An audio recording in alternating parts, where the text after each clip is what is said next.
Отбасы банкқа күшті ақша жинап келе жатқан азаматтар мынандай жағдайға түсіп қалады да, кей кезде қатты ақшадан қысылып қалып, жан жақтан қайдан аларын білмей, жұрттан қарыз сұрағысы келмейді. Сосын алады да отбасы банкқа жиналып отыр ақшаны. Соны бір бөлігін ала тұрайын, кейін қайдан салып қоямын ғой деп айтады да. Вот сондай азаматтардың барлығы тыңдасыншы, көрсін. Енді қызық, қараңыздар. Мысалы мен мысал ретінде айтайын. 4 миллион теңге жинап қойған азамат, 4 миллион теңге жинап қойған. Соны 1 миллион аламын, кейін қайтадан 1 миллион сала саламын ғой дейді. Пока ала тұрайыншы, қайтадан салып қоямын дейді. Сол кезде қандай өзгерістер болады? Осы туралы мен сіздерге тағы толық айтып берейін. Мысалға 4 миллион теңге жинаған азаматта, шамамен айтайын, примерно 80 мың теңге вознаграждение жинап қойған болсын, 80 мың теңге. Бұл не деген сөз? 80 мың вознаграждение деген сөз. Оны мен лайфтағым бойынша 200-ге көбейтетін болсаңдар, 16 миллион шығады. 16 миллион деген не деген сөз? 16 миллион деген сөз. Дәл осы депозит арқылы сіз 16 миллиондық үйді 7,5%-бен 8 жыл шамасында оформление жасай аласыз деген сөз ғой, түсінікті ма? Яғни 4 миллион үстіне келіп бірін тағы 4 миллион қосып жіберсек, 8 қосып 16 миллион үйін алуға мүмкіндік беретін депозит болып тұр. Ал бірақ сіз не істедіңіз? 4 миллионнан 1 миллионды алып тастадыңыз. Хорошо, енді қараңыздар, 4 миллион 1 миллион алып тастасаңдар, оның 3 миллионы қалып қояды.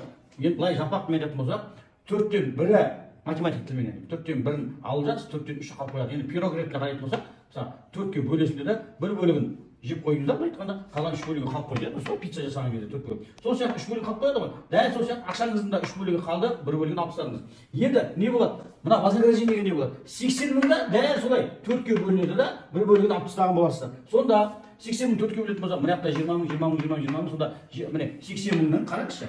4-тен 1 кетіп қалды, 20 мың кетіп қалды. Ал 4-тен 3 қалып қойды, 60 мың қалып қойды. Яғни 1 миллион алып тастағаннан кейін сізде вознаграждение 80 мың еді, бірден 60 мыңға түсіп қалады.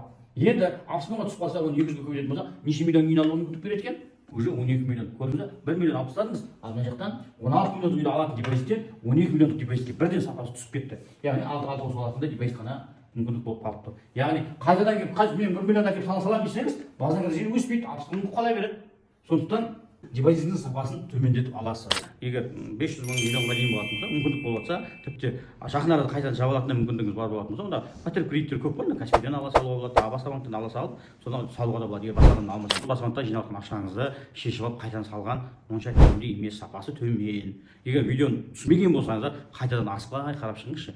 Бір көрінгеннен түсінбей қалуыңыз мүмкін, бірақ екі-үш рет қайталағаннан кейін түсініп қаласыздар. Ал енді осындай тамаша видеоларды жіберіп алмау үшін менің Instagram парақшам, YouTube парақшам, TikTok парақшам бәріне жазылып тіркеліп алыңыз.